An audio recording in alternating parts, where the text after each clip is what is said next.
Star Ledger both more than 48 hours ago. Notice was also posted on the bulletin board at Town Hall and filed with the office of the Town Clerk of the Town of Morristown. I do further state that I shall enter into the minutes of this meeting a statement that such notice was furnished as particularly described by me in this public announcement. Councilwoman Cotton. Here. Councilman Elms. Present. Councilwoman Foster. Here. Councilman Iannacone. Here. Councilwoman Mayer. Here. Councilman Silva. Present. Council President Armington. Here. Council President, you have a quorum. All right, pledge of allegiance. Pledge allegiance to the flag of the United States of America and to the republic for which it stands, one nation, under God, indivisible, with liberty and justice for all.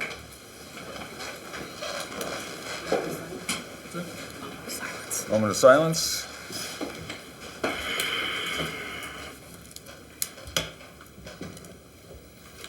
Okay, let's move on to the consent Okay, agenda. there are 3 items on the consent agenda this evening. Unless a member of council would like to pull one or more for separate consideration, I would ask for a motion to approve the consent agenda en masse. I'll make a motion to approve the consent agenda in mass. I'll second. Councilwoman Cotton? Yes. Councilman Elms? Yes. Councilwoman Foster?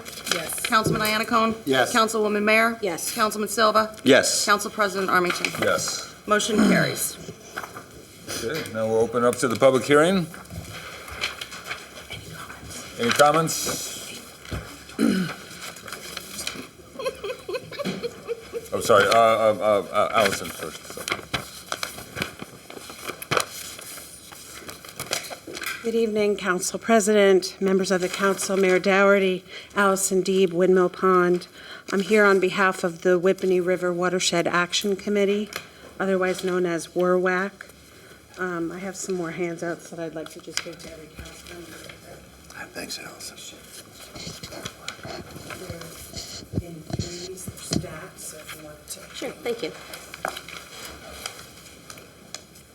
So the first order of business is we're having a joint project with the Morris County Park Commission to do an invasive plant removal on March 18th. That's the first flyer that you see in your packet. There should be 8 packets for the council members and the mayor. As a matter of introduction, I work for the Whippany River Watershed. I'm the facilitator. We're a very lean group. We're a small nonprofit, although we've been around for 20 years. We just celebrated our 20th anniversary last year. And as a matter of history and introduction, I was the mayoral liaison appointed back in 2008, 2009, and then was hired to be the administrator and then promoted to be the facilitator. So it's a really nice organization, environmental organization, where you can start from the ground floor as a volunteer and actually get the honor of working for the organization.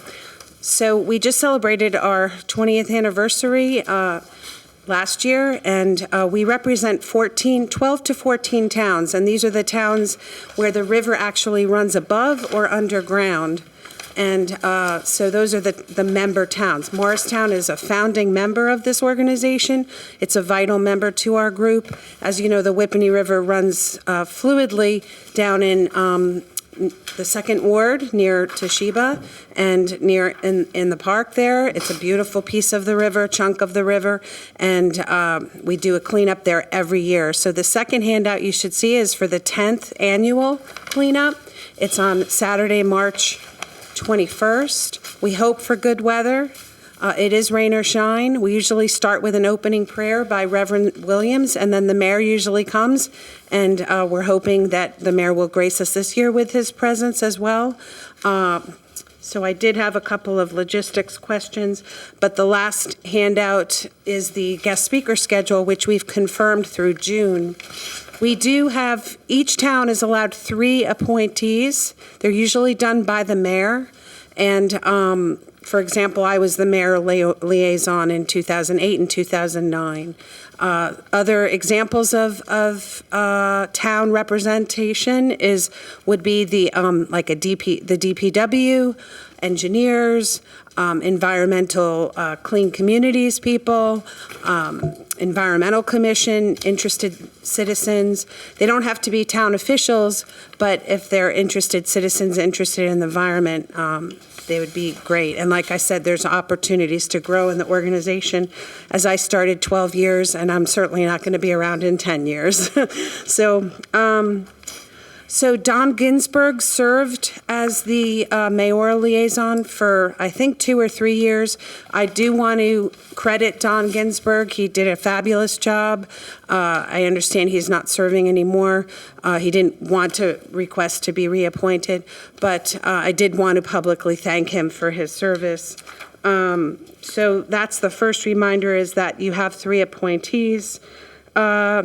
And the 2 matters of logistics for the cleanup on the 21st is, do we need to get a health permit if we have food? Typically, we don't bring the food. The administration the mayor has provided it. So I was wondering if that was something we needed to talk about, as well as the collection after with DPW, if we can make the appropriate arrangements for DPW to help with the recycling and the removal of the trash that day on the 21st. And then lastly, this is a very interesting project, and we hope that we can join forces with the town of Morristown as well as Morris Township and the Park Commission. We have found an abandoned dumpster in the river that we think was abandoned as a result of one of the superstorms that we had 3 years ago. It was first discovered on a nature hike that we organized, the Whippany River Group organized in 2016, 2017 timeframe. It is still there. It's a 20-foot container. It's now 1/3 submerged in the water. And the important thing to consider here is that the Whippany River is 16 miles long, but it provides further downstream, connects to the Passaic River, which provides drinking water for 1.2 million people. So it's really important. I was there yesterday hiking. It's really important that we care for this body of water. There's a lot of litter. Just on that stretch, so we're going to have to do another cleanup of that stretch. But most importantly, we want to remove this dumpster. So I'm hoping we can join forces. It is on the banks of the river. It's on public land. It's not private property. We are right now writing a grant to get that removed with the hope of getting it removed in the next year. But I would invite all of you to participate because it'll be a really uplifting day to get that out. Thank you very much. Sure.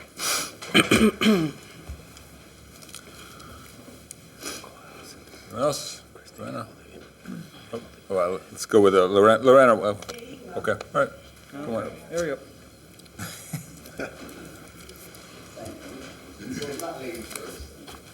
Hello, everyone, and greetings, Mayor, Town Council President, and congratulations to Juana. You look great up there. I'm here just to piggyback quickly, just to see if we could get some things implemented into every future development with some number, let's say 25%, that the jobs that was stated that the M Station will provide. I'm sorry, sir, can you please state your name and address? Excuse me, Orville McNally, 29 Franklin Place, Morristown. Thank you. Yes. I apologize. But as quoted, that the jobs will be impacted, especially in Ward 2. This way, just at least the people could afford the new restaurant.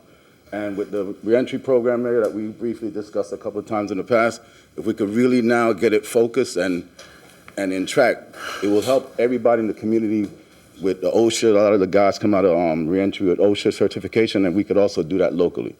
And then the second thing I want to talk about is the recycling. The containers are marked, but everything, and I watched it, everything combined. So I don't know the contract, and I don't care to get into it, but if we're paying on tonnage for the recyclables to be out of the garbage, then the town is paying double price. Because if the recycles are moved out, it's less tonnage.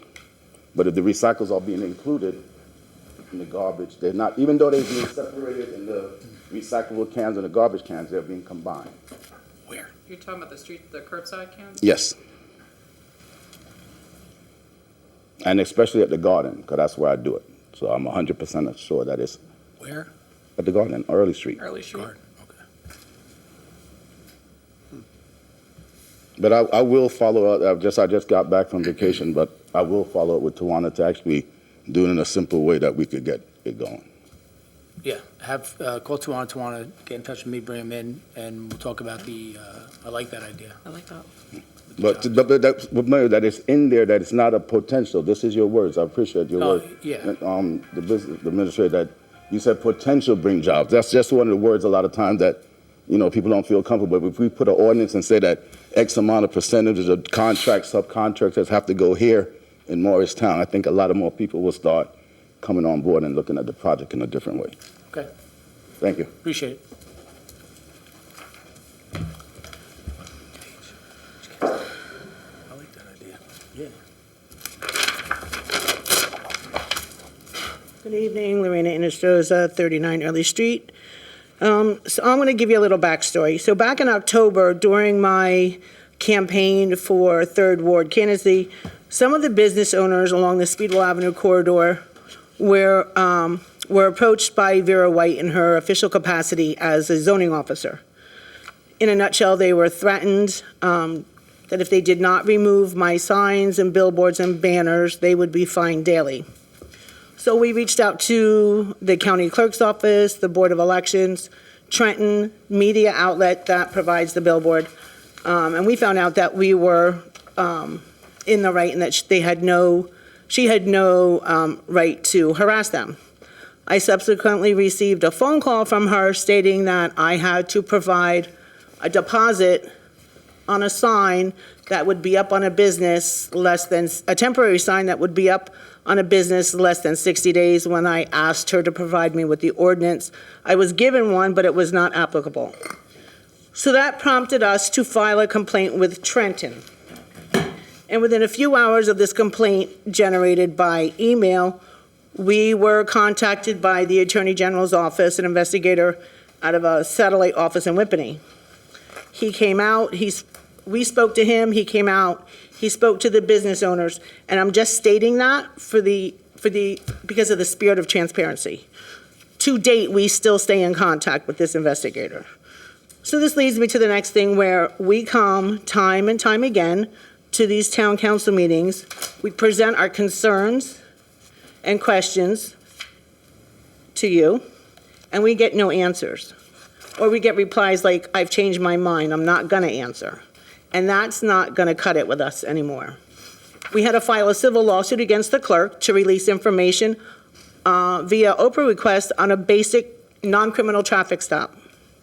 We were successful in that lawsuit, and the tickets were, in fact, dismissed.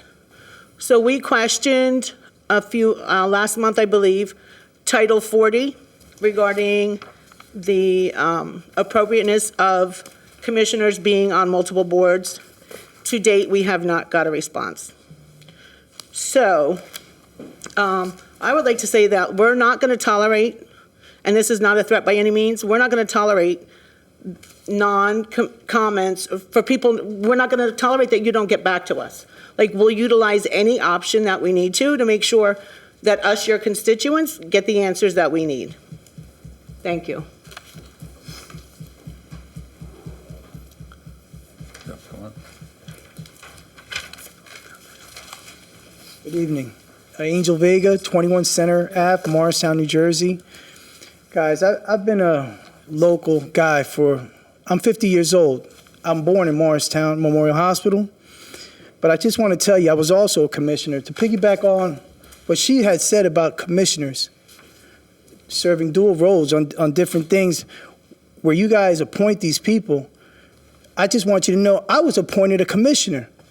I just happened to be with housing, so I was appointed as a commissioner by a council person I don't even know, doesn't know me. My point is, when you nominate people for certain things, they should have a background. And sure, they'll give you classes, but when you nominate a person and they come in to make very expensive decisions on behalf of the people that live in your community, I think it's important that you guys take a little bit of time in that. And one more thing, as a commissioner, I did everything I could. I was thrown out. for trying to do the right thing by the people that were appointed by you guys. I'm a good guy. I fix things. I can't tell you what needs to be fixed down there, but I'm sure the mayor knows. Everybody knows. You people of Tawana, Toshiba, you guys are there. It's a mess. It's a mess. It's embarrassing. I took this stuff to Newark, to HUD, and I just want to clear my name. I was trying to make things better, but at the time, an appointee, I was vice chair too. I forgot to mention that. Who would have thought? But Maureen Denman is the chair there. And at that time, a lot of things happened. And I just don't want you to think that I let things go to the far side, Mayor. I just don't want you to think that it's okay for you to respond on my behalf in my name and say things that are not true without getting the facts from me first. Did I respond? You responded to HUD about something that Maureen Denman said. I get excited, so I don't want to take away from this right now. But it's okay. But I just want you to know it's very important that you understand where I'm coming from, because we are your constituents. We're relying on you guys to help us make this town better. But when you guys don't get back to people with simple questions, and they get to lawsuits, and that's ridiculous. You guys are out of control. So back to what I'm here for. I would love to see a garbage can at Granby Field instead of seeing I've been in touch with the mayor's office for a garbage can. You got 2- and 5-year-old kids running on garbage until they decide to come pick up the garbage at the end of the day, which is cool, but if you want to throw away garbage, you got to walk past at least a football field length on one side of the baseball field, and then on the other side of the trail. That's the only place you can throw garbage. So it ends up right there in the playground. I go there with my kid all the time. I don't want to see that no more. It's been over a year and a half. Where in Granby Field? On Granby Field on the Lincoln side, when you come into the Market Street Mission entrance, right there, you provide bags for dogs, but there's no garbage can. It's been like that for a year and a half. It's not new. But at the end of the day, I'll never be able, I'm hoping that eventually I'll clear my name with this, what happened, but you guys really need to take into consideration who you appoint to these boards. And dual roles is way too much. So that's something to think about. I'll be back, and I'm glad that I'm down with those people. Reno, those are my people. So I don't know. I hope you guys have some type of job fair in store for those employees at Burger King and at that strip mall, because a lot of those people are constituents. They have nowhere to go. But you guys are planning on building something there. I hope you're building something for those people to continue to be productive citizens in this community. Because right now, they don't have nowhere to go. I talk to them all the time. I go there all the time. But you guys are more worried about the big picture, but everything goes in that picture. Don't forget about those constituents of yours in those stores that are working every day that have nowhere to go when you guys decide let's just close it down and make something big and beautiful. All right. That's all. It was nice seeing you guys. Thank you. Thank you.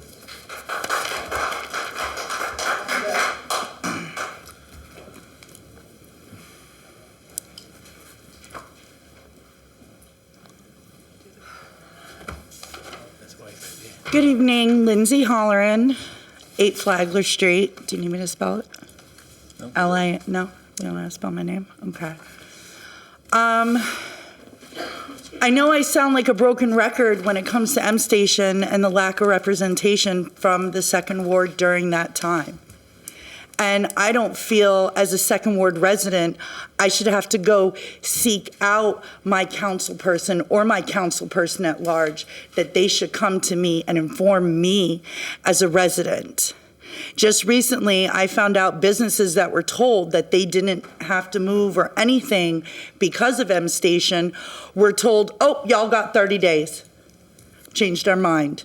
How is that fair? Where's the representatives to come and talk with these businesses and these business owners? And it is like, I'm going to harp on what Angel said. Where are these employees going to go?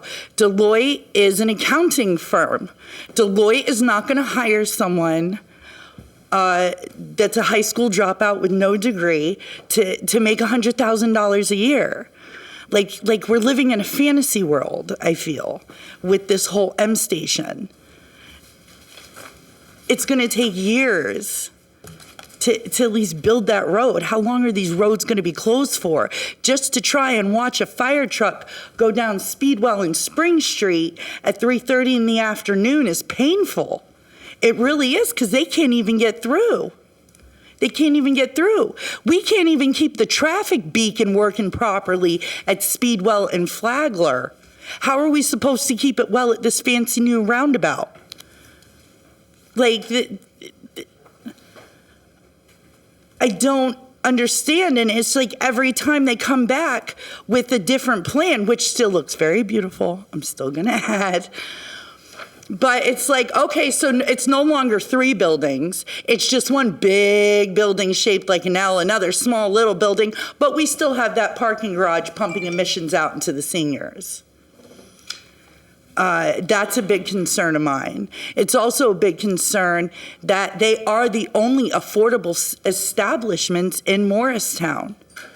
That's great. It's going to bring open wallets and businesses for people that are uptown. But what about the people that live in the second ward, that are downtown, that can't afford these businesses?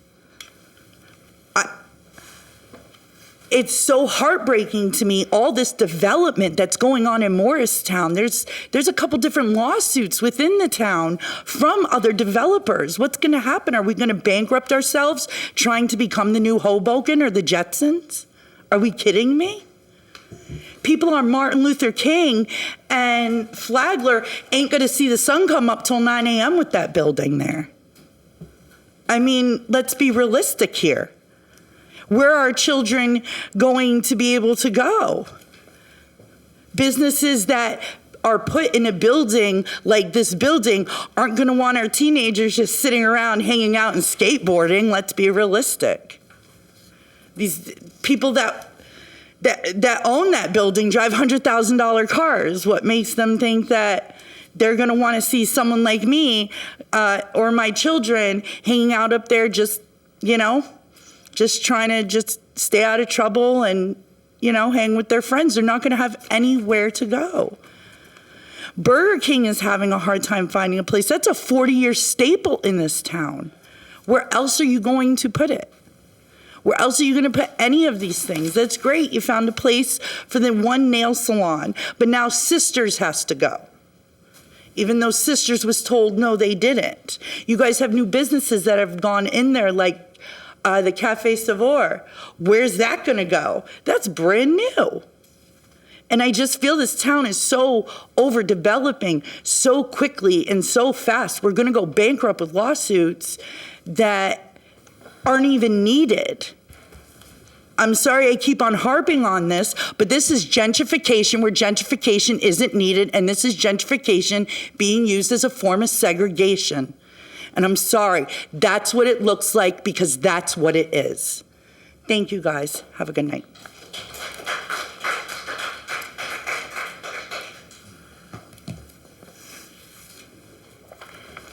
Good afternoon. Kelly Montes of Flagler Street.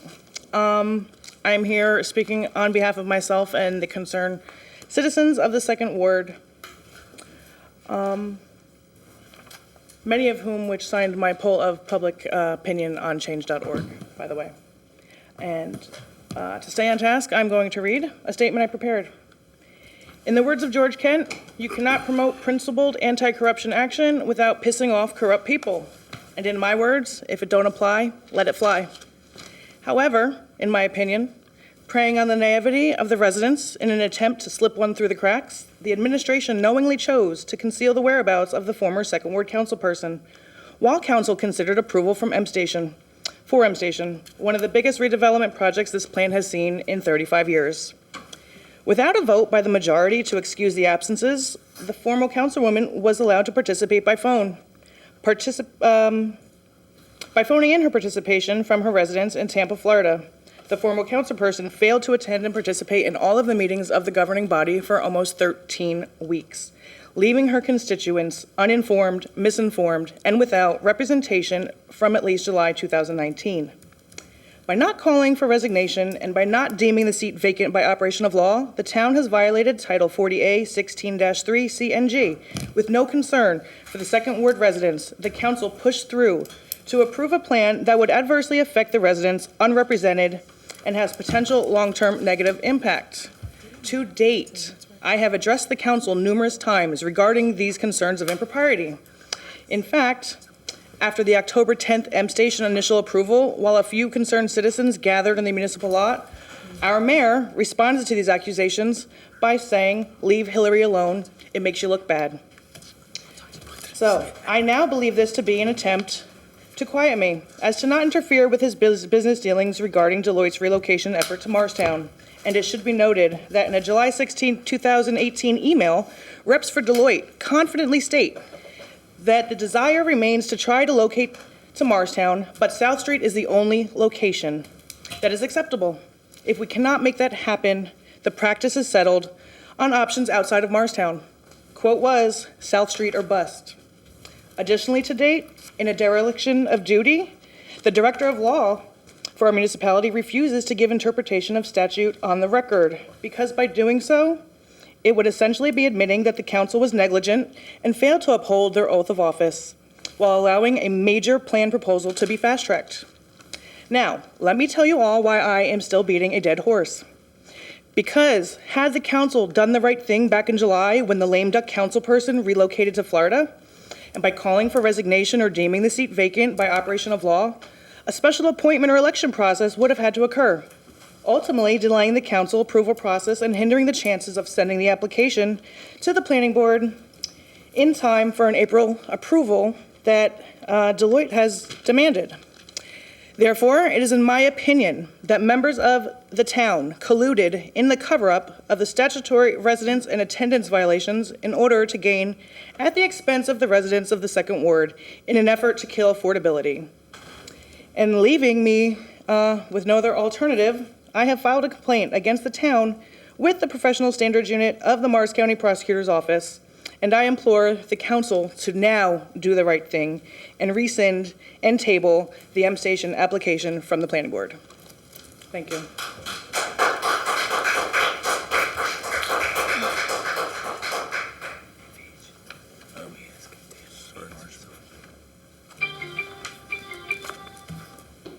Hello, I'm Jenna Gervasio. I live at 57 DeKalb Place. I'm so sorry, can Morristown. you please repeat that? Jenna Gervasio, 57 DeKalb Place, off of Franklin. Thank you. And I really just had questions about the M Station, not really statements.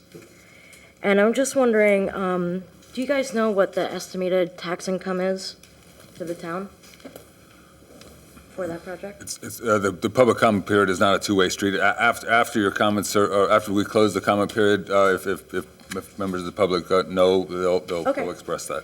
Okay, and then did the town give the project any tax incentives to build it? Have you spoken to the business owners currently in this complex, how they feel about the redevelopment before making this decision to remove them? What steps were taken to see how the residents feel about this project besides meetings? Because the majority of the residents don't attend meetings. You guys are supposed to be accommodating and benefiting the residents with your decisions. That's why you were voted in. I think that you would want to consider the concerns of the residents before your own town decisions, especially a major one like this. I was also wondering how you are predicting the traffic will not be an issue with this Deloitte building. It's thousands of people added to traffic. I don't know if you guys remember, but last year we had that snowstorm where it took 3 to 4 hours to get across town. And how you think that not all of thousands of those employees will not affect another catastrophe like that.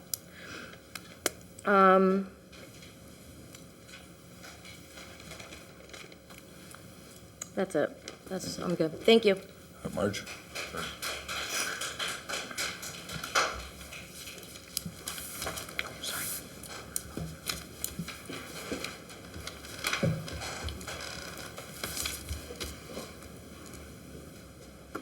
Margaret Brady, 181 South Street. I'm here tonight as this year's chairman of the Parking Authority. at the last meeting, I was rather surprised to hear about permits for a development that I haven't missed many meetings and I didn't know anything about. Unfortunately, our meetings are a week after your meetings, so when we brought it up at our next meeting, we looked into it and discovered that there were no permits ever requested and none granted. Sorry, are you talking about 190 South Street? Pardon me? Talking about 190 South Street? Yeah. So, Mr. Fabrizio, our director, let me know tonight that he was informed that you were going to had it on the agenda again for tonight, but that he's not in any position to grant parking permits because on our board, the board has to discuss it and vote on any parking permits that are issued, and we're not meeting until next week. So anything we can do to keep you informed, it's not like we're trying to stall you, it's just a matter of timing. Thank you. Thank you much. Any other public comments?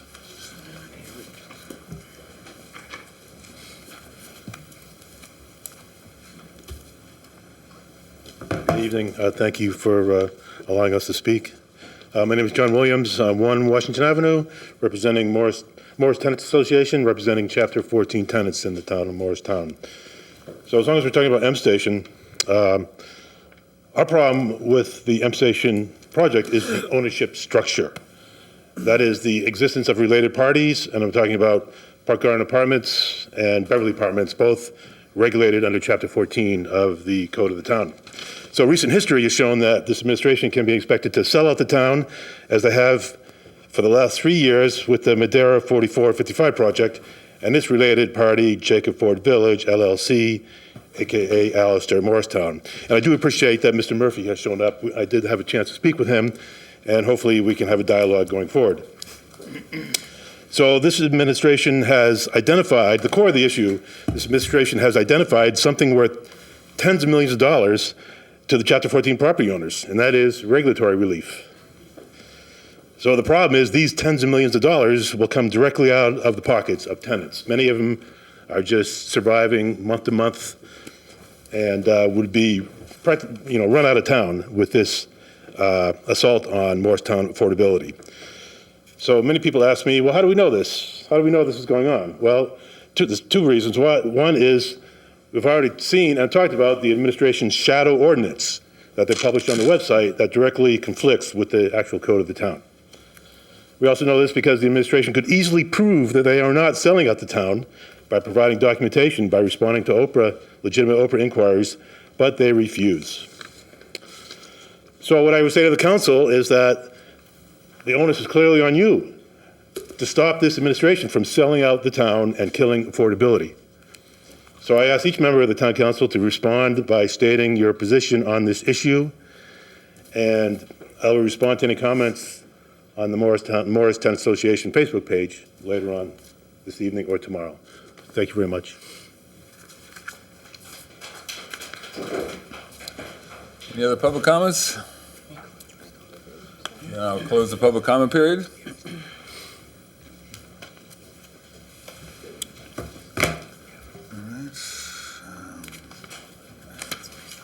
Any council responses to the public comments? You know, an interesting point, and I don't want people to think that we're not concerned and we haven't talked about it, is affordable retail.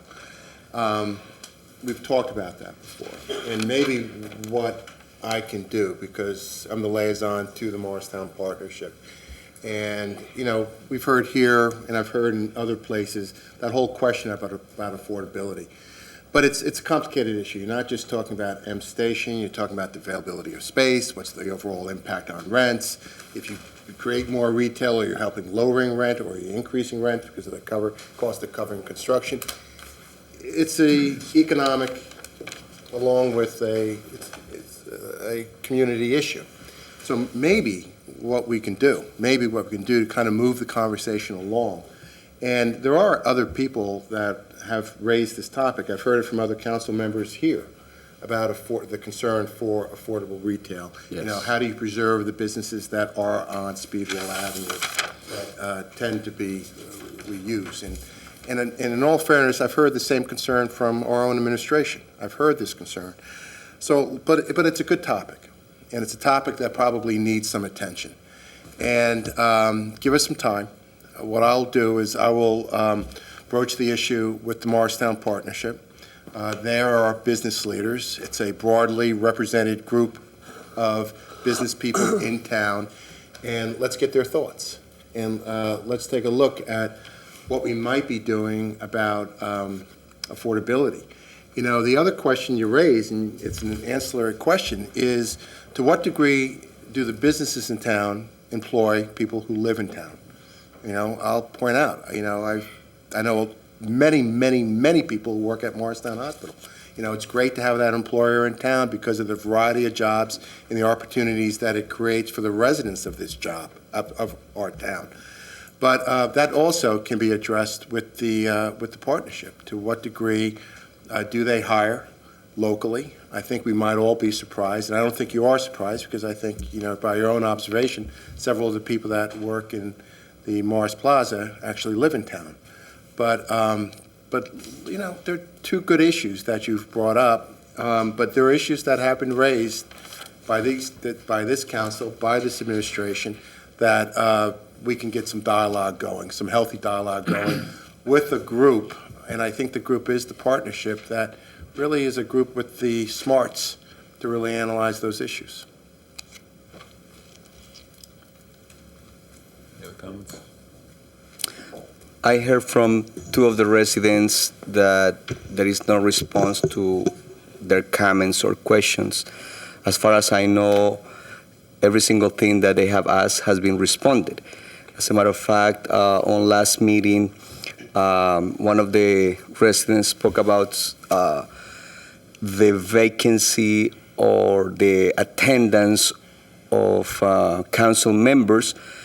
Right away, next day, I got in contact with our town clerk, and when she replied to me about the regulation of the state and the regulation that we have in town, I said, please forward this information to Ms. Montes, and she said she already has that information. So I know that every council member is concerned of answering back to residents their concerns. So for me, this comment is like, from where? Never got that. Just a couple responses relative to the M Station project. Traffic analysis will be identified tomorrow at 7 o'clock in these court chambers by the planning board. It's the developer's responsibility to advise what the traffic impacts are and what they're not. You know, we have the traffic reports, we have all the submissions, they're public information. If you want to find out about it, come to the planning board meeting, or you can wait until Thursday and read it in Morristown Green, I'm sure. Tax incentives, there are no tax incentives requested to date that I'm aware of. Typically, that happens after the redevelopment agreement, and I'm not exactly sure what the taxable amount is. So that's, but if you come to the planning board meeting, all your questions can be answered if you ask them. And I'd just like to defer to legal. I know our clerk did present us with the statute that, you know, tells what the attendance regulations are in terms of, you know, council members being in attendance. I do know, for the benefit of the public, that if a council member is not present at a meeting, they do receive the material and information so that they are well informed before they actually place a vote. So I'm not going to say that the material was not reviewed by any absent council member. I know in the past I've been absent, for meetings, and, you do have an opportunity to receive the information. But I guess I'm kind of tired of hearing what the requirement is in terms of numbers of absences per council members. And when it comes to these meetings, is there something that we can put out to the public that determines what that statute is? I don't want to just take the statute from, our constituents. I'd like to see what the factual information is. So I think that would be helpful so that we can at least put that to rest. So we're deliberating council, your public hearing, the public hearing is closed. I'm sorry. Sorry, Council President. I just want to make a comment because obviously that's my ward, second ward. And I've talked to my constituents, people email me, and some constituents obviously are against this and others are in support of it. And so I have to take all of that into consideration. We want what's best for the constituents in our ward, obviously. And I know that some feel that the concentrations on those who live directly behind, which is the Manningham Village residents. But the ward consists of, it's a huge ward with residents who all get to weigh in on anything that goes on in the ward. And so we definitely want to make sure that any project that happens in the ward will benefit the residents. That is a concern. I've lived in Morristown all my life, and so I am very invested in the town. I care about what happens to the town. So, and I think that everyone on this council does as well. So it is very important to realize that while we may have an opinion about something, others may not. But what I will say is, for those who did do a petition, that does help you get a general idea of how many people share the same consensus. So I just want to let everyone know that it's March, and although I have not been able to have a meeting with my residents yet, some of the constituents do understand that, and they were expecting something when the weather was better toward the end of March. But they are not forgotten, and I do plan to contact my constituents to have a meeting with them. So I don't want that to be lost, and I just want to say that. Thank you.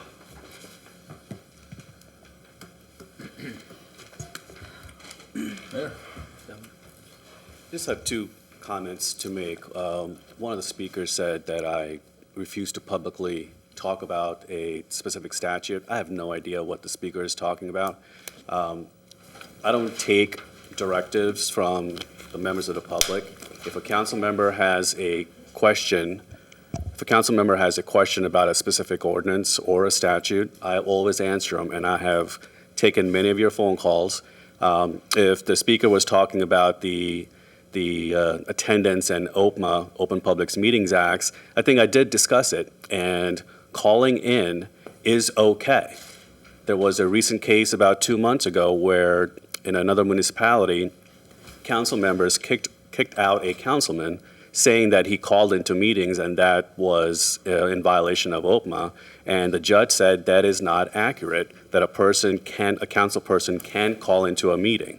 So if that's interpretation that the speaker was referring to, then I did discuss that. The second point is, I know Mr. Williams keeps bringing up the shadow ordinance. There is no shadow ordinance. The last few times he's brought examples of two things. One is the actual ordinance, which is our code book, which is the ordinance. But the other thing that he's referring to as shadow ordinance is a summary on our website, which says, this is what the code enforcement is about. Go look in our code book. So that's a summary that he keeps referring to as a shadow ordinance, which is not the law. The ordinance is the ordinance. The blurb he's talking about is not an ordinance, and it's definitely not a shadow ordinance. Thank you. Just a couple things. One is, look, when you get to say whatever you want, there's a bunch of misinformation that'll be corrected. I will bring Frank Vitola back to the front of this council to talk about the businesses. I mean, you can walk right down South Street and see Mars Pizza opening up on the corner. I believe other businesses are in the middle of negotiating leases. Some already have leases, so I'll bring Frank Vitola back to talk to the council about where they are with the businesses. Second is I will also reach out to the Executive Director of Housing and get a report back to you, to ask him to report to you on the, any information he has on the gentleman that was here with his, prior to his appointment on the commission, et cetera, what happened, why he's not on the commission, et cetera, et cetera, et cetera. So you will get that information, even if he has to call HUD, which I can tell you publicly, I never spoke to HUD about Angelo Vega ever. So you can say what you want, and that's the open public, okay? But it doesn't mean that it's factual. And I will get you that information, and I'm not going to comment on litigation, but that will all come out, the facts of that too. And all the stuff you hear, you will find that what they said was not factual. So when that comes out, then they can come up to the council and they can say we were wrong, because that's what's going to happen. So, hey, it's, hey, I'm answering what you guys said, and that's my job. So that's it. Can I ask a question? Considering what's going on in the country right now with coronavirus, and if there was ever a time that we couldn't meet by government directive, is there some kind of attendance where we could all meet by speakerphone and make decisions, or how does that work? We're not shutting down government because of this, so that's a concern because there are meetings going on that have been canceled, and I'd like to know ahead of time. Well, we are certainly looking into it. Everyone around the state and the country are looking into it. A lot of municipalities have called off meetings, and some have the capabilities around the country of Zooming into a meeting where or phoning it in. So yes, there are precautions and procedures that we can put in place, but we're still in conversation about that. Okay, thank you. All right. Got a proclamation? Yes, I do. Is Gloria here? Gloria? I know her. Just take this time, I have to do this real quick. A little bit. Yeah. They're right there, by the mic, yeah. That's the coronavirus. Okay, this is a proclamation on Census 2020 Awareness Month. Yeah. Read it for the record and present you.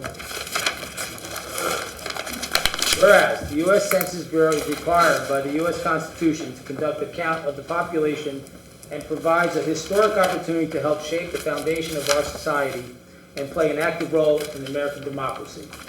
The town of Morristown is committed to ensuring every one of its residents is counted. And whereas federal and state funding is allocated to communities, and decisions are made on matters of national and local importance based in part on census data and housing. And whereas census data helps determine how many seats each state will have in the U.S. House of Representatives and is necessary for an accurate and fair redistricting of state legislative seats, county, and city councils and voting districts. And information from the 2020 census and the American Community Survey are vital tools for economic development and increased employment. Whereas the information collected by the census is confidential and protected by law, and whereas the town of Morristown is committed to partnering with the U.S. Census Bureau and will support the goals and ideals of the 2020 census and will disseminate 2020 census information, encourage all residents to participate in events and initiatives, and will raise the overall awareness of the 2020 census and increase participation, provide census advocates to speak to town and community organizations, support census takers as they help our town complete an accurate count, and strive to achieve a complete and accurate count of all persons within our borders. Now therefore, I, Timothy P. Doherty, Mayor of the town of Morristown, do hereby proclaim the month of March 2020 as Census 2020 Awareness Month in the town of Morristown. I want to thank you for all that you're doing to win this. Wait.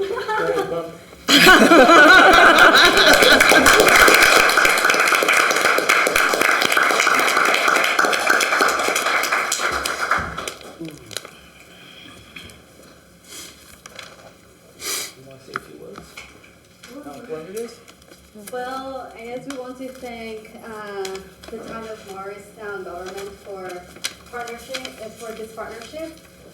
We know the challenges that our community are facing right now. And we basically, right now, we're trying to work on strategies. We're trying to work on leadership to make sure that everybody is counted. And through these leadership and strategies, we're trying to make sure that these challenges are overcome. And some of the challenges are basically because of the lack of funding for the census, because most of the census now is in an online platform, and most of our community, they don't really, some do not know how to really use it, and also because of the lack of trust in the government. So thank you for turning March into Census Month, and hopefully we can make this happen. Absolutely. Thank you very much.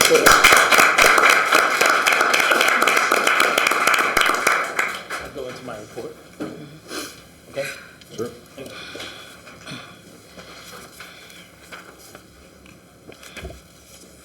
So it's a good time to talk about the census for a minute. Every 10 years, the U.S. Census Bureau conducts a full head count of all Americans and as is required by the Constitution. Early next week, households in Morristown and across the country will receive letters from the U.S. Census Bureau informing on how to participate in the census. You can participate by mail, phone, online, at 2020census.gov, 2020census.gov, and it only takes 10 minutes to complete. Responding to the census is important to determining the funding we receive from the federal government and our representation in the U.S. Congress. The census is also both safe and completely confidential. The information you provide to the U.S. Census Bureau will not be shared with any local, state, or federal department or organization. It is fast, it is secure, and it is important to participate, and it is also the law. The council is joining me in encouraging all Morristown residents to respond to the census before National Census Day on April 1st. If you do not participate by then, census workers will canvass your neighborhood to ask you for your participation.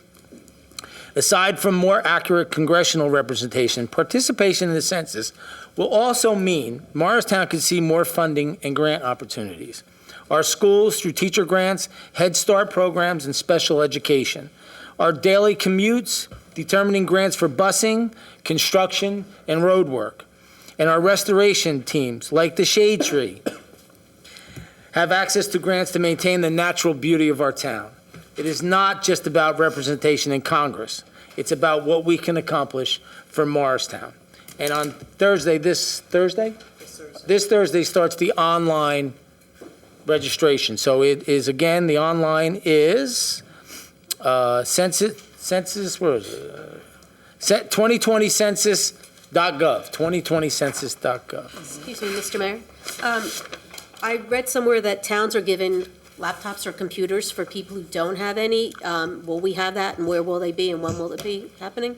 The county, actually, the towns are not being given laptops. The county received a grant to provide support and laptops. We're actually going to be setting up kiosks in several of our with several of our community groups. We're working on that over the next few days. We're partnering with the Housing Authority, Neighborhood House.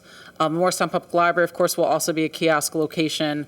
Once we have all of those locations identified, we'll make sure to distribute that to the community as quickly as we can. In addition to filling the census out online, you can also do the census over the phone. In addition to the phone census, in addition to English phone census, there's also other language lines that'll be available, I think, in like 20 different foreign languages. So if English is not your first language, you can actually call the census in and have a census taker in your native language who will answer the phone. So we'll make sure that that information gets distributed as well. Just one other question. Sure.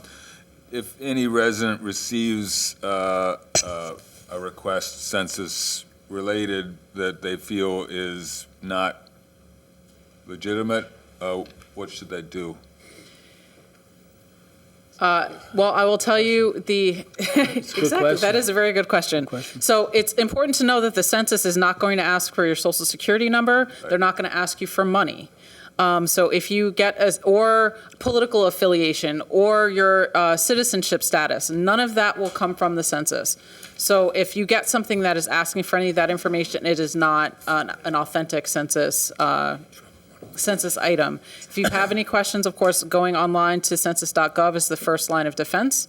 If you have any, and you can either call or you can send information. You can certainly call the town of Morristown and call the administrator's office if you have any questions, and we can work with the census to make sure that we can verify any information. Postcards are going out in the mail to all the residents in the next week, so you should get postcards in the mail. They'll invite you to fill out the census in the various formats that I mentioned. Some long forms will still go out, but mostly people will get the postcards in the mail. Many of our citizens will get the postcards in both English and in Spanish as well. Great, thank you very much. It's a good question. I think that was a debate some months back between the Republicans and the Democrats. I believe that the administration and the White House wanted to ask that question on status and on political affiliation. I'm not sure how, I know it didn't end up the way they wanted it. So it's best that we just count everybody that's here so we know what we're entitled to and how we can represent everyone. Tuesday, the 25th, 2020 Census Job Fair at Morristown Town Hall Senior Center will kick off. Wednesday, the 26th, we passed 225 already. I missed it, Morristown on Stage. I was under the weather. I don't know who was your attendance. I heard it was excellent. So I'm sorry I missed that, but I was under the weather. I was also under the weather for the Taste of Morristown. Can you want to just speak on that for a minute? Sure. It was an excellent event. I think attendance was one of the highest we've had in the history of it, and Morristown restaurants were well represented. Sandy, you were there for the first time, I believe? Yes. But it was a great event. The mayor's happy that it's back in Morristown. Yes. A couple of years we were out on Route 10 in Whippany or Cedar Knolls, but it was at the Governor Morris. It was a great night. Yes, excellent. I heard it was excellent. Feedback I got was you guys do a terrific job with that. It's your biggest fundraiser, right? Biggest fundraiser of the year for the Morristown Rotary. Yeah, so it's those who don't go and haven't been there next year, look to go. I'm sorry I missed it. There was a special planning board meeting on the 5th, and then there will be another special planning board meeting tomorrow evening starting at 7 o'clock in these chambers. Upcoming events. Wednesday, March 11th. That's tomorrow, 7 p.m. planning board meeting here on the traffic on M Station. Saturday, March 14th, I'm going to skip that for a second. I'm going to go to the 21st. Saturday, March 21st, 8:30, 10th Annual Whippany River Cleanup begins at Bethel AME Church on Spring Street. I will not be in the state on the 21st, so if somebody wants to represent me, thank you, Council President. On my behalf, I appreciate that. I will make sure we reach out to former Councilwoman Deeb and give her the pertinent information and the support that she needs. She's a good activist. Now, Saturday, March 14th, there's not a lot of people here, but this is an important message we're about to put out. So, along with the Parade Committee, the Council, we are discussing our options for the parade based on all the different information we're receiving about the coronavirus from CDC, from health officials, from our own internal people that we talk to, what we hear about, what we read on the news, what we are constantly bombarded with, what's going on with coronavirus. Today, the State Commissioner of Health put out a statement. I think everybody should read that, especially the news people should, again, put it out. I don't have it handy. If you want me to read it, I will. All right, well, it basically talks about open public gatherings, et cetera, et cetera. We have no known cases in Morristown. I'm sure there's been some quarantine and some tested that have come back negative. I don't know what the up-to-date is today, but we're keeping a close watch on information that comes from the hospital. They've been very, very good with keeping us informed, and we appreciate the partnership we have with Morristown Medical Center with the President, Trish O'Keefe, and the CEO, Brian Granulotti. Saying that, we found that West Orange put out a post today that their parade is on. As far as today, the parade is still on. We are still ongoing, getting information, and we will make a final decision Thursday at the end of workday Thursday. I can tell you we're going to start here. Read what we post. We're going to nixle post on our website and Facebook about the do's and don'ts of when you're out and about, especially with groups of people. I am going to strongly recommend, and almost to the word restrict, but legally I probably can't, 60-year-old people and older should refrain coming to this parade, especially if they have a compromised immune system. Now, what does that mean?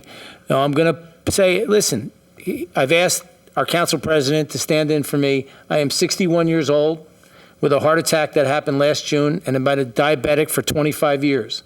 It is recommended that people with diabetes, high blood pressure, a bunch of other different issues do not attend large gatherings. So I've asked the council president to step in as my behalf as mayor for the day, and it's kind of heartening for me as being, as Feach said in one of the meetings, an Irish mayor, not to be able to attend an Irish parade. But I want to remind something that I heard a long time ago from one of the guys that marched the first time I had to cancel the parade. He said, remember one thing, and I spoke this earlier, that the Irish parade is a march to remember our Irish heritage. It's not there to be, it's great for people to see and entertain and love the bagpipes and the different organizations, but remember, for me, it's about our Irish heritage, and that's the most important thing. The next most important thing is the public health. And right now, like I said, it's still on, and you have to go on the website to see, and the CDC, of all the things you shouldn't do. And I got a lot of jokes out about this. A lot of people made fun of me about don't be kissing people you don't know. Don't be hugging people you don't know. Keep as much distance you can from people. Wash your hands. Get some small sanitizer if you can. And if the parade goes on, enjoy it. If you're not feeling well, don't come. If you've been sick for the last month, do not come. If someone in your family is sick and you're exposed to that, do not come. Because we don't have enough information, in my opinion, because there's not been enough testing done. The state health commissioner did put out today that she doesn't believe that you have to cancel open gatherings. That doesn't mean that we can't be vigilant about protecting our public. Now, there's lots of things you can do. You treat it like the flu. You can read the comments the Mayor West Orange put out today. There are several parades coming up, Union, West Orange, Jersey City, Morristown. Yes, you have seen some cancellations, Boston, Dublin, Ireland, and it may be they have more community outbreaks, and that's really basically what it's based on. It is a very difficult decision. I want to put on record, I appreciate the council's comments, and we're not finished with making our final decision. There were very, very good comments made and important information put in by the council, the governing body, which has a say, in my opinion, on how we run this town. And I'm going to take everything they say into consideration. And also the parade committee, which we've been in contact with several times. And one of them wanted to come today, but we're not in the position yet to where we have made the final decision. Now, I don't want to take up a lot of time, but I think it's important. Whether we have a parade or not, thousands of people are going to come to Morristown because they like the bars, they like the day. It's a St. Patrick's Day. It's the rite of passage for some. And it's important that all the business owners and bar owners know how important it is to protect the patrons that are going to be coming into their establishment. So we've asked our health department to go out to all the businesses and the bars, that's the businesses, and post posters about what to do to keep yourself as safe as you can. Those who have experienced the bar scene in Morristown on St. Patrick's Day know that it gets very close knitted. So we are worried about the before parties and the after parties where people can come together in a closer knit room, the bars and some after parties. And that's where when you're close to somebody and somebody is carrying a virus, don't even know it, like the flu or this coronavirus, where it could be effective. We've also directed the health department, and they'll be part of this decision-making too. We're not going to have open food vendors or merchandise vendors because it's not fair to cut one off, especially the pretzel vendors. If somebody's giving out food and somebody is carrying and sneezes all over the food, you just have to be basic common sense. So they're going to be rejected, and that's not going to make those people happy. But our job is to protect the public to the best we can if we don't cancel it. And so we're gaining information every day. I think Councilman Iantone made it clear that it changes 3 times a day and has a lot of knowledge along with other people on the council. So it is important that we reach out to our seniors. I'm recommended that they don't come to the parade. I mean, I know it's a great day. It's going to be a great weather, but the older population is more vulnerable to this disease than the younger population that can fight it. So because of my, I'm fine health-wise. I've been dealing with diabetes for over 25 years, and I don't think I'm in any danger of a heart attack. But if you read the information of the health professionals I talk to, they recommend that I don't put myself in that position. So I'm asking people in the public, don't put yourself in that position. So, I mean, we lost a person today or yesterday, 68, and he had issues, other medical issues, and he didn't make it. So there's a lot of information out there. Go to the CDC site, go to our website, our Facebook, and know that myself and the council and our administration is taking this very seriously, and we will continue hour by hour gaining information and talking to people that we know are in the know, including the state.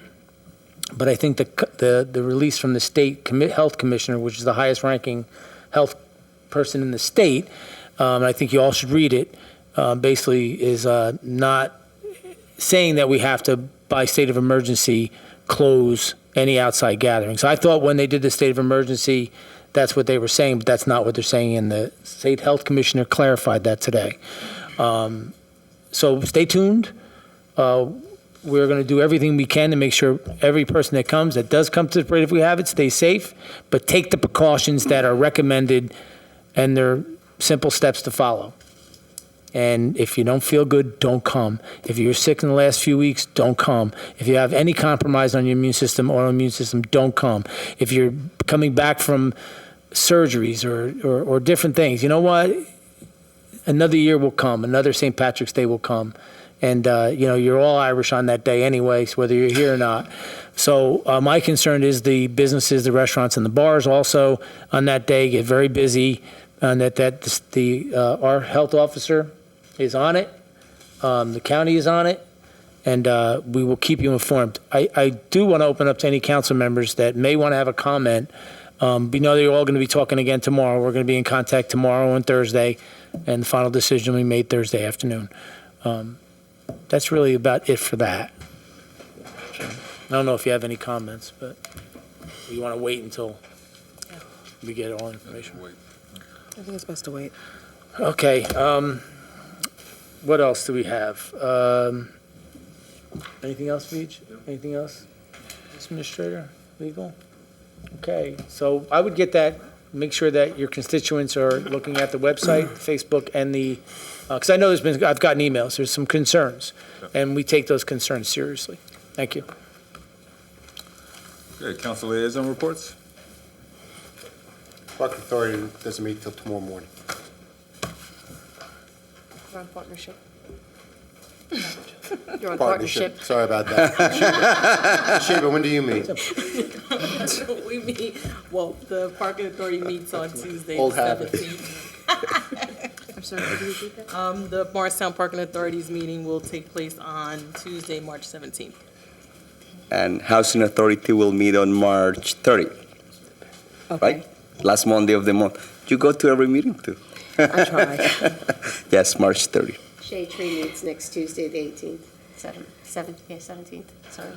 Tuesday, 17th. The Morristown Environmental Commission meets the first Tuesday of the month, and I did want to just mention that in the meeting, we, well, actually, it wasn't just this meeting right now, because this particular meeting, they were talking about their goals for initiatives for 2020.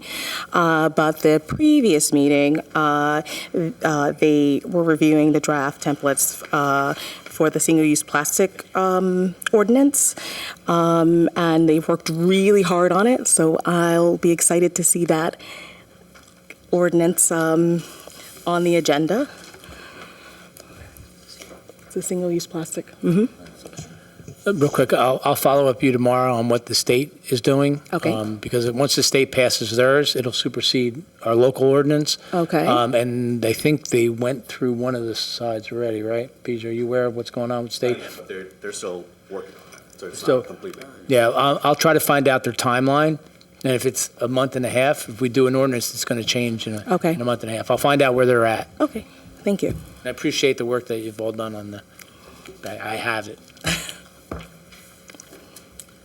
Great. Regular business. There are 4 ordinances for introduction tonight. Ordinance number O-14-2020, an ordinance of the town of Morristown, County of Morris, State of New Jersey, accepting dedication of a right-of-way, proposed laneway, and related improvements. Councilman, if I may? Oh, can I move it? And then you can Sure. But you're gonna have make to a motion to introduce? That's, I'll Because I didn't second. get it. yes. Okay. Yes. Okay. I just wanted to give a preface to the next few ordinances that are up for introduction. Ordinance 14, 15, 16, and 17. These are all related to the Speedwell redevelopment phases 1 and 2, which is, as we all know, Madera 44, Madera 55. The 4 ordinances that are before you are related to accepting the property and the utilities and easements related to the project. So it's the laneway, the utilities, the sidewalks, the culvert that runs under the property. Now that the redevelopment is completed, then the town would then take on responsibility and ownership of those properties, and that's what the ordinances are before you for consideration. The second part is Resolution 65, which also goes with the completion of the redevelopment project. Resolution 65 has 2 parts. One is the certificate of completion for the redevelopment project, which essentially means that the redeveloper has completed their obligations under the redevelopment agreement and, issues a certificate of completion. The second part of the resolution authorizes an agreement for maintenance and improvements to the park property, which is we've been calling it the open space at Speedwell, which is off of Prospect in front of 55 Madera, and kind of behind the Speedwell Avenue property that's currently owned by Paul Marshall. That property is slated to be improved as a park. Under the redevelopment agreement, the redeveloper has an obligation to provide a monetary contribution towards the improvement of the park. The current agreement has the town and the redeveloper contributing what was originally considered to be kind of 50-50. The town contributing 50%, a total of $500,000, and the redeveloper contributing the $500,000 in 2 tranches. The $250,000, which was due and already paid at the beginning of the redevelopment, and then $250,000 that was originally due at the end of 5 years after the park was improved. The redevelopment agreement, and then they had ongoing shared maintenance obligations with the town under the original agreement. Because when we did the park design and the public engagement process a couple of years ago, we put the park design out to bid. It came out way over budget, like twice what we anticipated as part of the redevelopment process and what was slated for funding for the park improvements. We have now taken a different stance that we need to redesign the park to meet the funding requirement, but we also don't want to hold up the improvements of that property. So we want to improve the park in two tranches, or two phases. The first would be the grading and seeding of the property, which would be phase 1, which we anticipate to have completed this spring. And then phase 2 would be done hopefully towards the end of this year and then completed in spring of next year. You will have before you at the next council meeting 2 contracts, one for a landscape architect and another for an engineer to redesign the park to meet the budget constraints that we have. And I explain that because the maintenance agreement that's attached to Resolution 65 would have the developer completing the grading and seeding of the property in lieu of the $250 that would be paid 5 years from now. They would do the grading and seeding now so that the park property would be usable as part of phase 1 this spring.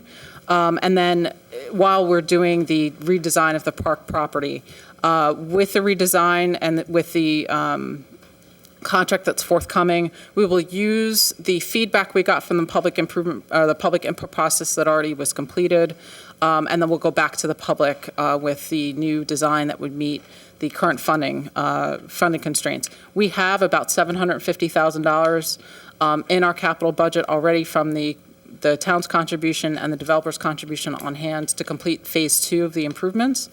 Like I said, we expect that phase 2 would be completed, if not the end of this year, then at the very latest, the beginning of next year. Jillian, we passed a resolution Hold on a a while second, ago. sorry. Let's have discussions about ordinance 14 and then 14, come back 15, to the 16, resolution. 17. And once we get to the resolution, we can discuss that. Well, then my only question then on 14 onward would be on 14, 15, 16, and 17. Yes. Is any of the action we're taking voiding any aspect of the developer's agreement as it relates to that park? Are we actually giving a release in total to the developer's agreement? So because 14, 15, 16, 17 is only the dedication of the utility and right-of-way used by the developer, completed by the developer, and transferring that back to the town for ownership and future maintenance. So the developer's agreement stays in place, all we're doing is accepting the dedication of the utility easements? Related to those ordinances, correct? Related to those ordinances? Yes. Okay, so the developer's agreement, I'm sorry, but this is, I think. Until we get to the point. resolution, the developer's agreement remains in place. It's still in place? Yes. Okay, thank you. I can't ask that question until 65. Yeah. Okay. I'll hold the thought. Understood. Okay, any other questions? On the introduction of ordinance 14-2020, Councilwoman Cotton, Yes. Councilman Elms, Yes. Councilwoman Foster, Yes. Councilman Iannacone. Yes. Councilwoman Mayer. Yes. Councilman Silva. Yes. Council President Armington. Yes.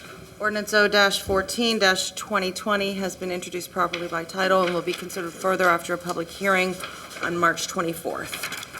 Ordinance number O-15-2020, an ordinance of the Town of Morristown, County of Morris, State of New Jersey, accepting dedication of an easement for access to and maintenance of a storm culvert within Phase 2 of the Speedwell Avenue redevelopment area. I'll make a motion to introduce O-15-2020.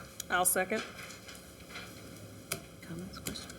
Okay. On the introduction of 15-2020, Councilwoman Cotton. Yes. Councilman Elms. Yes. Councilwoman Foster. Yes. Councilman Iannacone. Yes. Councilwoman Mayer. Yes. Councilman Silva. Yes. Council President Armington. Yes.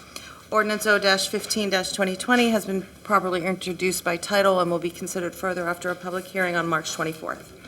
Ordinance number O-16-2020, an ordinance of the Town of Morristown, County of Morris, State of New Jersey, accepting dedication of an easement for access to and maintenance of a storm culvert within Phase 1 of the Speedwell Avenue redevelopment area. I'll make a motion to introduce O-16-2020. I'll second. On the introduction of O-16-2020, Councilwoman Cotton. Yes. Councilman Elms. Yes. Councilwoman Foster. Yes. Councilman Iannacone. Yes. Councilwoman Mayer. Yes. Councilman Silva. Yes. Council President Armington. Yes. Ordinance O-16-2020 has been introduced properly by title and will be considered further after a public hearing on March 24th. Ordinance O-17-2020, an ordinance of the Town of Morristown, County of Morris, State of New Jersey, accepting dedication of an easement for sidewalk access and utilities. I'll make a motion to introduce O-17-2020. I'll second. On the introduction of ordinance 17-2020, Councilwoman Cotton? Yes. Councilman Elms? Yes. Councilwoman Foster? Yes. Councilman Iannacone? Yes. Councilwoman Mayer? Yes. Councilman Silva? Yes. Council President Armington? Yes. Ordinance O-17-2020 has been introduced properly by title and will be considered further after public hearing on March 24th. There are two ordinances for public hearing and adoption this evening. Ordinance number O-11-2020, an ordinance amending and supplementing Chapter 30 Land Development Ordinance to enact a new section regulating and establishing certain requirements for short-term rentals in the town of Morristown. I'll move it. I'll second. Okay, I will now open up the public hearing for any member of council who wishes to comment on ordinance O-11. Didn't I say that? Go ahead. Open up the public hearing.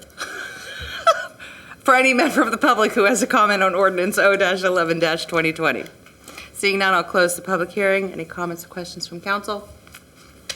On the adoption of ordinance 11-2020, Councilwoman Cotton? Yes. Councilman Elms? Yes. Councilwoman Foster? Yes. Councilman Iannacone? Yes. Councilwoman Mayer? Yes. Councilman Silva? Yes. Council President Armington? Yes. Motion carries. Ordinance O-11-2020 is adopted.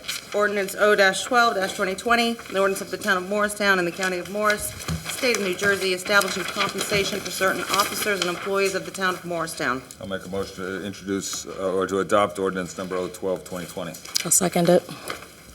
I will now open up the floor for public hearing for any member of the public who wishes to comment ordinance O-12-2020.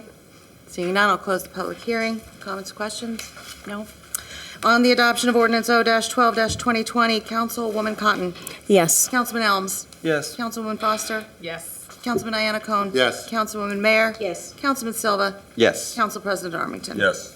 Ordinance O-12-2020 is adopted. There are 11 resolutions for adoption on the agenda. If you'd like to pull one for separate consideration. Go ahead. I'd like to pull 54, 55, 58, and 65. And in addition, I'd like to pull 63. Okay, any others? With that, I would ask for a motion to adopt resolutions 59-2020 through 62-2020, 64-2020, and 66-2020 en masse. I'll make that motion. I'll second. Okay. Councilwoman Cotton? Yes. Councilman Elms? Yes. Councilwoman Foster? Yes. Councilman Iannacone? Yes. Councilman Mayer? Yes. Councilman Silva? Yes. Council President Armington? Yes. Motion carries. Resolution number R-54-2020, resolution authorizing execution of a developer's agreement by and between the Town of Morristown and 190 South Street LLC. I'll make a motion to adopt it. Second. So, I had spoken to our planner after we spoke, and he was going to reach out to the parking authority to find out if definitively they had generally agreed to provide this parking, and based on public input comments from Mrs. Brady, they're not at a liberty to make that. My concern is that if we say definitively in the agreement that they must provide parking at this lot for 20 spaces over 10 years, and they're not able to do that, then essentially they will be in breach of contract. But they're already going to be in a breach based on the resolution that was adopted by the zoning board, because the zoning board already has that condition in there. Right. I don't understand why. I understand why we're doing the agreement, because the resolution required us to have an agreement so that they could, before they provided the affordable housing component and the parking. But if we can't provide the affordable housing, if we can't provide we don't know if we can provide the parking. It would be better to find out if the parking authority actually can comply with the requirement before we add yet another layer of contractual obligation to it. So I'm not quite clear why we would do that if the parking authority is not even willing to give us a tentative agreement that they're willing to uphold this commitment. It's also a clarification of what was if there is an agreement, clarification, was a variance granted, clarification as to, was the variance specific as to 10 years rather than 20 years. No, the And language, it's- I can read you the specific language from the Finish the- resolution. Okay, go ahead. I mean, it basically says, the exact language in the resolution is that the now therefore is that applicant shall purchase and maintain for a period of 10 years, 20 parking spaces in Franklin Parking Lot 8. It's number 14. But is it also a variance since the requirement is 20 years?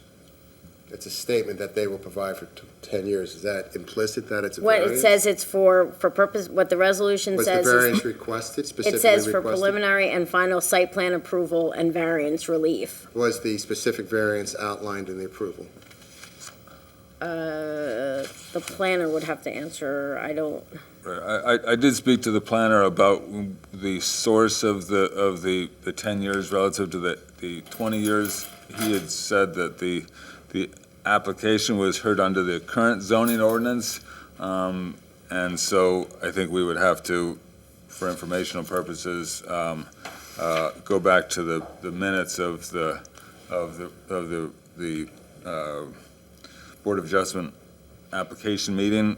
I do believe that this council does not have the right or the ability to question the decision that the Board of Adjustment makes. And so while we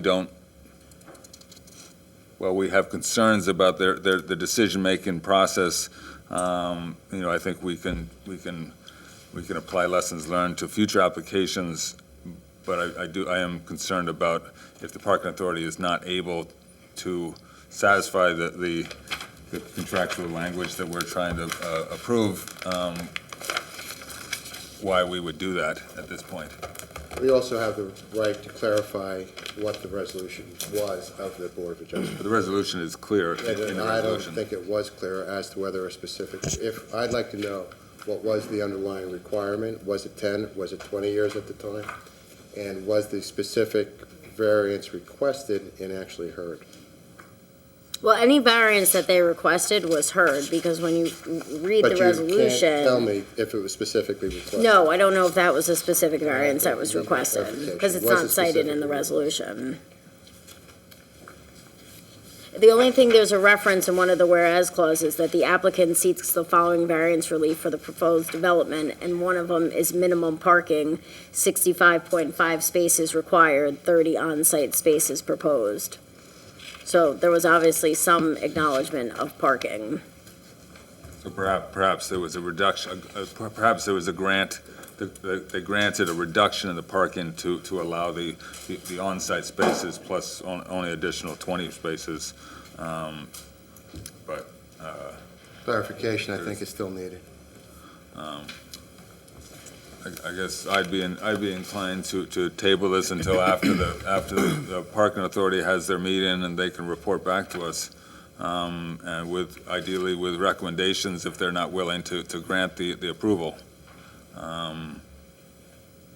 Because in my opinion, the Board of Adjustment should have required the applicant to obtain an agreement with the parking authority before they, conditioned upon approval of the resolution in support of the application.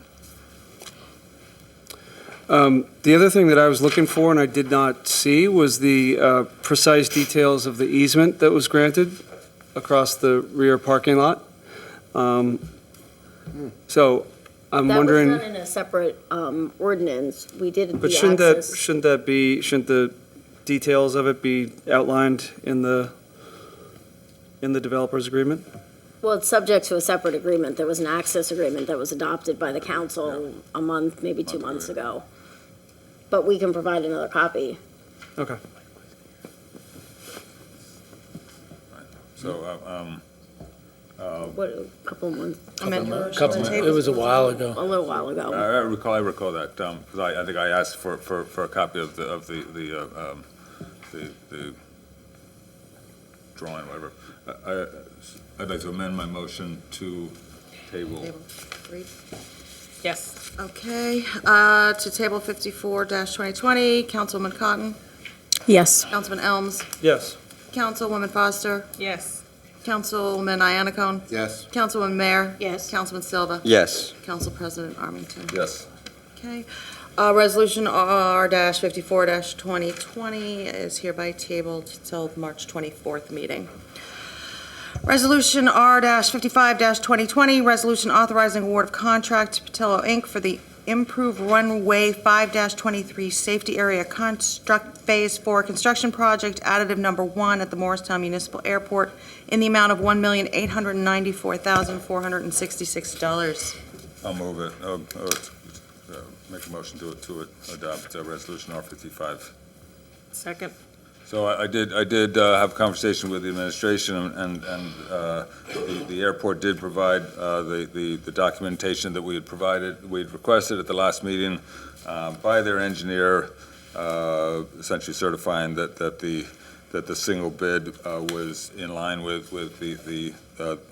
their estimate, and so I believe with that information, it deserves to be voted on by this body. One of the things that we asked is that what was their policy for the bids? Well, so the administration clarified that well, typically, multiple bids are preferred. They have accepted when single bids are provided, as long as the single bid in a multiple bid requested process correlates with the engineer's estimate. So it is a reasonable bid. The concern in practice of only seeking a single bid is that the public expense may be higher, and that did not occur in this occasion. The problem was they put it out to bid and six companies showed up for the meeting and only one bid. So then they rebid it again and 5 companies showed up and only the same company rebid it. So they said their point was, even if they rebid it a third time, the results are probably going to be the same. So there was no point in it because they were only receiving one bid and it fell within the criteria money-wise of what they were looking for. So there was no reason not to accept the one bid that was put in. Any other comments? Call the question. On the adoption of Resolution R-55-20, Councilwoman Cotton, Yes. Councilman Elms, Yes. Councilwoman Foster, Yes. Councilman Iannacone, No. Councilwoman Mayer, Yes. Councilman Silva, Yes. Council President Armington. Yes. Motion carries. Resolution R-58-2020, resolution authorizing award of contract for financial advisory services to Nassau Capital Advisors LLC in connection with the M Station redevelopment project. I'll make a motion to adopt R-58-2020. I'll second. I assume this is essentially preemptive in case the developers requests a pilot. We will have someone on staff to do the work if need be. Yes, this is to engage an independent consultant to represent the town with regard to the financial agreement and any kind of pilot or other financial considerations that may be applied for by the applicant. We interviewed 3 firms. This firm was by far the best for this specific project and has extensive experience in redevelopment and different types of developments, particular office space. To our knowledge, right now, has the developer requested a pilot? They are in the process of requesting one. We haven't received official application yet. And the discretion as to whether or not to grant the pilot will be left to this council? Absolutely. With reference to hiring a consultant at this stage, is it necessary to negotiate other financial aspects of the agreement other than the pilot consideration? I'm not sure I understand your Is question. this financial advisor being retained solely for the consideration of a pilot, or are they being retained to help you analyze the other financial aspects of this project, i.e., off-site improvements, the cost of off-site improvements and the like. The consultant will advise us on the entirety of the financial agreement that So will be the pri- tied to the so, redevelopment agreement. But again, for clarification's sake, this consultant is being retained to help administration with the financial analysis Correct. of the impact of the project, the value of the project for off-site improvements, and not necessarily solely for the consideration of a possible pilot. Correct.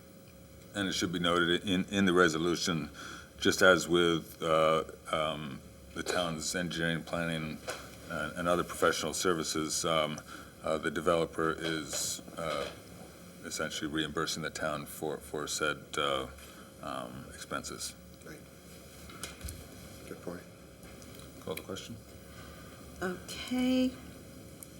On the adoption of Resolution R-58-2020, Councilwoman Cotton, Yes. Councilman Elms, Yes.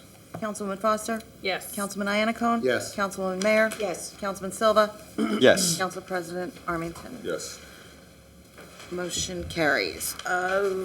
Resolution number R-63-2020, resolution requesting permission for the dedication by rider for self-funded health benefit funds required by NJSA 40A:10-6. I'll make a motion to adopt R-63-2020. I'll second. You're just moving monies out of the trust fund into the revenue?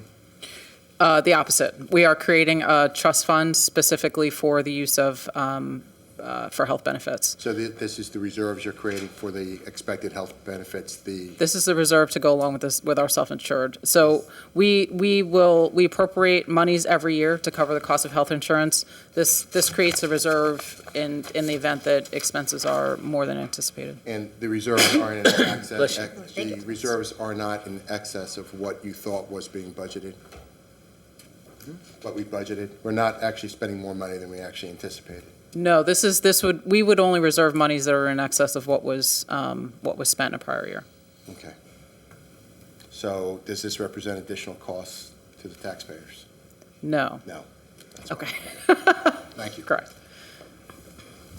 On the adoption of R-63-2020, Councilwoman Cotton, Yes. Councilman Elms, Yes. Councilwoman Foster, Yes. Councilman Iannacone. Yes. Councilwoman Mayer. Yes. Councilman Silva. Yes. Council President Armington. Yes. Motion carries. Resolution R-65-2020, resolution authorizing the execution and recording of a certificate of completion and compliance and a park construction and maintenance agreement for the completion of improvements and redevelopment along Prospect and Early Streets in the Speedwell Avenue redevelopment area. I'll make a motion to adopt R-65-2020. I'll second. Councilman, I wanted to add, in addition to what I mentioned earlier, the agreement that's contemplated in this resolution, in addition to the developer doing the improvements for Phase 1 of the park property, would also contribute a $100,000 upfront payment to the town for purposes of ongoing park maintenance. So some of the questions I have, in reading the 2016 agreement, it basically says that if the town hasn't provided the design and construction approvals prior to substantial completion, the developer may regrade it and seed it. What I didn't see in the agreement was that the cost of regrading and seeding it would be deducted from the second payment of $250,000 for the park. But it's suggested that is happening. That's exactly what is intended in the agreement. So the second $250,000, which would be due 5 years from now, the grading and seeding cost of that is in lieu of the $250,000 that would be paid 5 years from now. So for the town's purposes, I think that benefits the town greatly, because otherwise we would be waiting for money that we would have to spend now in order to effectuate the park improvements. The other concern I have, and I appreciate the update on plans for improvement for the park, are the improved, since this agreement essentially nullifies the existing agreement, there's really nothing in writing, or is there anything in writing that requires the town to provide additional park improvements, or, the way the agreement is read, it says that the developer shall grade it and seed it, and then basically turn it over to the town, and there's nothing, it says nothing about the town then making additional improvements. It reads as if that's as far as it goes, though I do understand, the town's commitment, whether stated or unstated. My concern is if there's nothing in writing, and I understand that you're going to have a contract at the next meeting, I prefer if the language actually memorialized what the town's commitment is in the agreement. The monies that are already in escrow are required to be used towards park improvements for the specific property. In addition, the town's contribution towards the park is also outlined in prior capital improvement ordinances that are earmarked specifically for this property. So the town is absolutely committed to doing these improvements. So, Jillian, about a year ago, we actually passed a resolution for the seeding and the grading of this lot. So, so how does that relate to this? So the prior resolution was engineering to do design for the grading and seeding of the park. That was the resolution that was passed sometime in the fall. So the design of the grading and seeding has been done. The developer is required to take that design and execute that design as part of the grading and seeding project that's contemplated in this agreement. And that's expected to cost $100,000. No, that's expected to cost closer to $250 or more. $250 to do the grading and the seeding Yes. of that lot. Yes. Okay. And included in the grading and seeding is basically the removal of all the asphalt and the stone, and then Exactly. an environmental cap.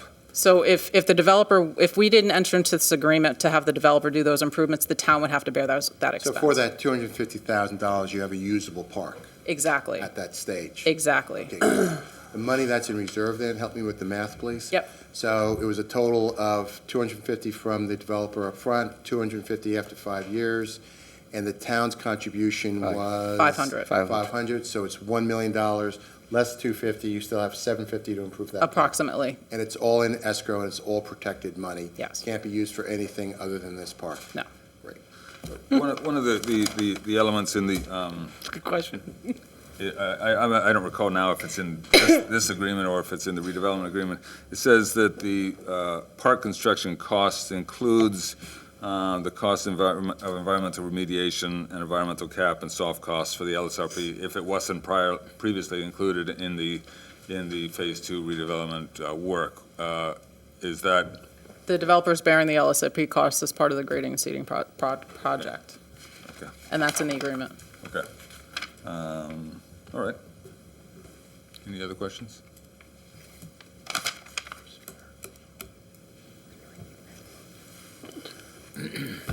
Timeline? June, right? June-ish? I'm sorry, what was the question? You say yes. The timeline for grading and seeding, June-ish. Oh, yeah, we're trying to get this done so we hit the spring growing season. There you go. Okay. Say hi to Rich Murphy. Yeah, hi, Rich. Just for my edification, the duration of this effort, was it stalled by last year there was some suggestion that there were an adjacent property owner was holding up the process? That absolutely contributed to the stalling of the improvements of the park. There were kind of two components. Most of it was the conversation with the adjacent property owner, which would be the final phase of the Speedwell redevelopment project. It's immediately adjacent to the park property. It looks like it may, go kind of immediately after the completion of 55 Madera. So it did make sense to do improvements just to have them kind of torn up by the staging of the adjacent property. We also expected that there may be some additional improvements to the park related to that. That obviously did not come to fruition. So that stalled. That was honestly the biggest issue. Okay. The other issue was that, if you recall, we did the public improvement or public input process. We had Ken Miller, who was hired by the developer to do the design. It was beautiful. It's also extremely expensive. So we were initially kind of, trying to see if we could find a way to cobble together additional dollars to effectuate that design. we've come to the conclusion that that's probably overly ambitious, and that we could really achieve just as beautiful as a park, not quite as big of a dollar.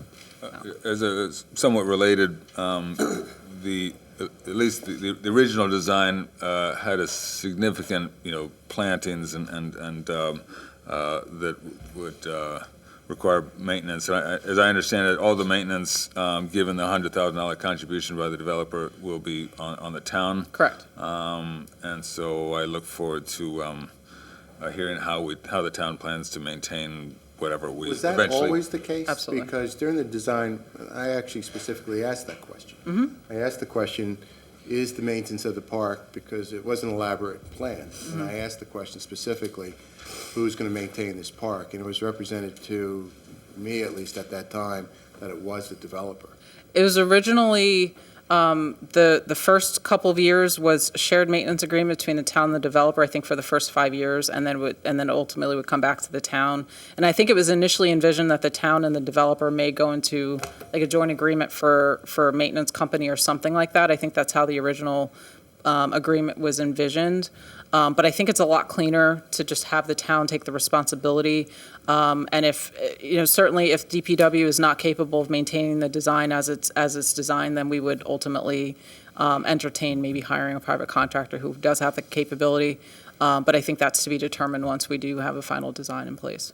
But there's no obligation of the developer from this point forward to have any financial or operational responsibility for maintaining that park. Not at this point, since they would be contributing the monetary contribution kind of upfront. But I know the developer, this is their front lawn, so they certainly would have an So that $100,000 interest. you're talking about then? Yes. That's the monetary contribution? How is Yes. that actually spent? Is that actually put into some kind of reserve? Is it put into some kind of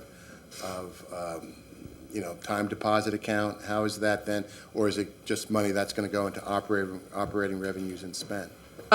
There's no specific reserve that's spelled out in the agreement, but the intent from the town is to use that as towards maintenance of the park. Technically, I guess we could use it also towards improvements of the park if we wanted to spend $850 instead of $750, but I think that's something that we would need to determine. Whether that's reserved or not reserved, it would ultimately come out of the town's coffers one way or Would another. I make a recommendation? Sure. Maybe? Throw it in with the $750 so it doesn't get lost with your other operating revenue? Okay. Certainly take that One into other consideration. comment. The agreement, this 2016 agreement, said funding for the park construction may come from the proceeds of the sale of the Phase 2 DPW property. Did that happen, or we don't know? That I can't It was a may, but, all right, I'll leave it there. You can? Yeah, can you come up? Sure. Yeah. Come to the mic, though. Did we build on that? What? Isn't that the property the whole thing's built on? I'm assuming that's where the So mic. there's the Phase 2 DPW property. Rich Murphy from Mill Creek. I believe what you're reading is the original agreement, Okay. the original document. When we closed on Phase 2, part of the assemblage was we bought some property from the town. Right. There was language in the redeveloper agreement that gave the municipality the option to take the proceeds that we gave you at the original time that we closed on the property and funnel some of that dollars towards this park. Okay. That's part of the old agreement, not part of the new agreement. Okay. So it was Okay. totally separate. Great, thank you. But I think you got clarity on that you have $500,000 that's been reserved Right, Yeah. for the park. Right. Yeah. So is there a landscape design for this park that we could see, or? Only because I'm happy to show you the ode to landscape design that Ken Miller put together. That's like $2 million plus. But we are going to be hiring another landscape architecture firm that'll come before you for consideration at the next council meeting to develop a new design. All right, can Shade Tree be involved in? Shade Tree is absolutely going to be, Okay. Shade Tree is going to be involved in that process. Just want it on the record. Of Thank course. you. And I expect once a concept design has been developed, they can present it at the councils to. Oh, absolutely. We're going to update have the another public input process. We don't want to throw out the old information because we Okay. did go through an extensive process. Right. So we are going to take the notes from those meetings from 2 or 3 years ago, and then incorporate the sort of concepts and some of the feelings and thoughts from that into the new design. That's part of their scope of work.